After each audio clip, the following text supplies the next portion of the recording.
नमस्कार, मैं रचना शर्मा चढ़ती कला टाइम टीवी देख रहे सभी दर्शकों का स्वागत करती हूं। आप देख रहे हैं हरियाणा डायरी।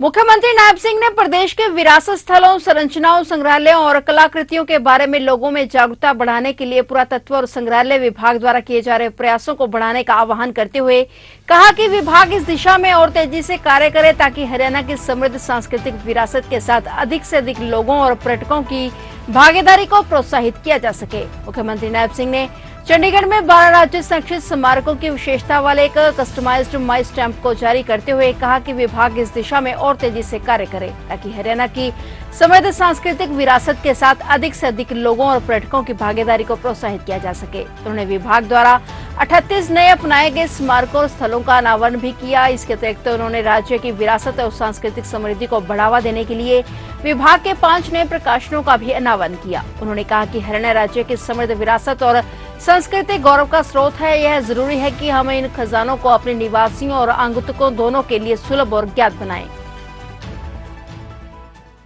मुख्यमंत्री नायब सिंह की अध्यक्षता में हुई फरीदाबाद मेट्रोपॉलिटन डेवलपमेंट अथॉरिटी की 5वीं बैठक में फरीदाबाद वासियों को पेयजल और जल निकासी की समस्या से निजात दिलाने के लिए लगभग 2600 करोड़ रुपए के प्रोजेक्ट को मंजूरी प्रदान की गई। इस प्रोजेक्ट के तहत 22 रेनीवेल, रिवर्स रोटरी तकनीक से 70 ट्यूबवेल और 8 बूस्टिंग स्टेशन बनाए जाएंगे। इसके अलावा अन्य बूस्टिंग स्टेशनों तक भी पानी की आपूर्ति करने के लिए सब्सिडी बूस्टिंग स्टेशनों के निर्माण के साथ साथ लगभग 500 किलोमीटर पाइपलाइन भी बिछाई जाएगी और इस प्रोजेक्ट को पूरा होने से जल आपूर्ति क्षमता 450 MLD तक पहुंच जाएगी। वर्ष 2028-29 तक इस बड़ी परियोजना के पूरा होने के बाद फरीदाबाद में रेनीवेल्स की संख्या 56 हो जाएगी और 220 ट्यूबवेल होंगी। मुख्यमंत्री नायब सिंह की अध्यक्षता में चंडीगढ़ में हुई फरीदाबाद मेट्रोपॉलिटन डेवलपमेंट अथॉरिटी की 5वीं बैठक में फरीदाबाद वासियों को पेयजल और जल निकासी की समस्या से निजात दिलाने के लिए लगभग 2600 करोड़ रुपए के प्रोजेक्ट को मंजूरी प्रदान की गई। बैठक में बरसाती पानी की निकासी के लिए सीवरेज की सफाई और पुराने सीवरेज सिस्टम को बदलने के लिए भी प्रोजेक्ट को मंजूरी दी गई है। हरियाणा सरकार लगातार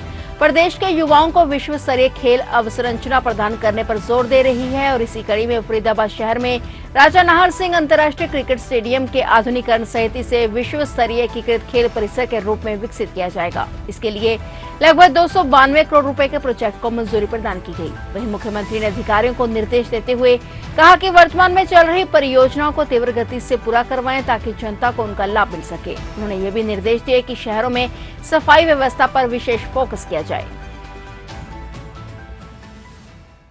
हरियाणा में पशु कल्याण को बढ़ावा देने के लिए अनिल अग्रवाल फाउंडेशन के तहत द एनिमल केयर ऑर्गेनाइजेशन ने हरियाणा सरकार के साथ एक समझौता ज्ञापन के माध्यम से 100 करोड़ रुपए की राशि लगाने की पेशकश की है। मुख्यमंत्री नायब सिंह की मौजूदगी में हरियाणा में पशु कल्याण को बढ़ावा देने के लिए अनिल अग्रवाल फाउंडेशन के तहत द एनिमल केयर ऑर्गेनाइजेशन ने हरियाणा सरकार के साथ एक समझौता ज्ञापन पर हस्ताक्षर किए। यह सुविधा गुरुग्राम के कादीपुर में स्थित पशु चिकित्सालय की 2 एकड़ भूमि पर तैयार की जाएगी। यह समझौता ज्ञापन हरियाणा में पशु कल्याण सेवाओं के सुधार की दिशा में एक महत्वपूर्ण कदम है। इसमें राज्य सरकार अनिल अग्रवाल फाउंडेशन के साथ 10 साल का सहयोग कर रही है। इस सहयोग के तहत टाको आपातकालीन देखभाल सेवाएं घर घर पहुंचने के लिए एक एम्बुलेंस और एक उन्नत मोबाइल स्वास्थ्य वैन भी तैनात करेगी। इस अवसर पर मुख्यमंत्री नायब सिंह ने कहा कि द एनिमल केयर ऑर्गेनाइजेशन और राज्य सरकार के बीच इस महत्वपूर्ण साझेदारी से पशुओं की उन्नत देखभाल सुनिश्चित होगी। हरियाणा में पशु कल्याण के परिदृश्य को बदलने के प्रयास के अंतर्गत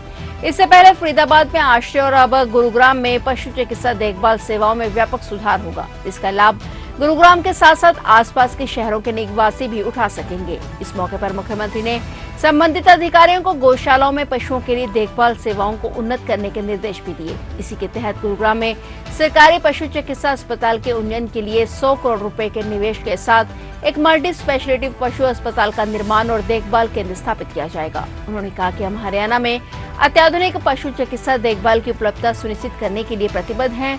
इस मौके पर अनिल अग्रवाल फाउंडेशन की अध्यक्ष ऋतु झिंगोन ने मुख्यमंत्री नायब सिंह को बताया कि गुरुग्राम में उनकी संस्था द्वारा ओपीडी, आधुनिक सर्जिकल सुविधाओं और सर्वोत्तम प्रथाओं के उपयोग सहित पशु देखभाल के लिए उत्कृष्ट सेवाएं प्रदान की जाएंगी।